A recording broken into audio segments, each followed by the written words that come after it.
గుర్తు రావట్లేదు నాకు. ఇగో ఇది ఒక క్వశ్చన్, ఇది చెప్పండి రియల్గా. మనకి మన మన దేశానికి జాతీయ భాష ఉందా? అంటే నేషనల్ లాంగ్వేజ్ ఉందా? ఉంటే ఏంటిది? ఉందా లేదా ఫస్ట్ చెప్పండి. జీకే ఇది.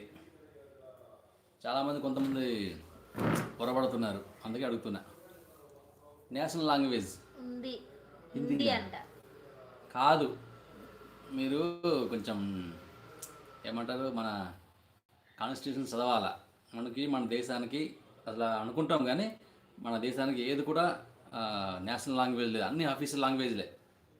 ఇప్పుడు సౌత్ ఇండియాలో వస్తే తమిళనాడు వాళ్ళకి ఆఫీషియల్ లాంగ్వేజ్, అట్లా ఆఫీషియల్ లాంగ్వేజ్ అంతే. కానీ మనకి హిందీ అనేది నేషనల్ లాంగ్వేజ్ కాదు. మీరు గూగుల్లో కూడా ట్రై చేయండి. ఓకే. కాబట్టి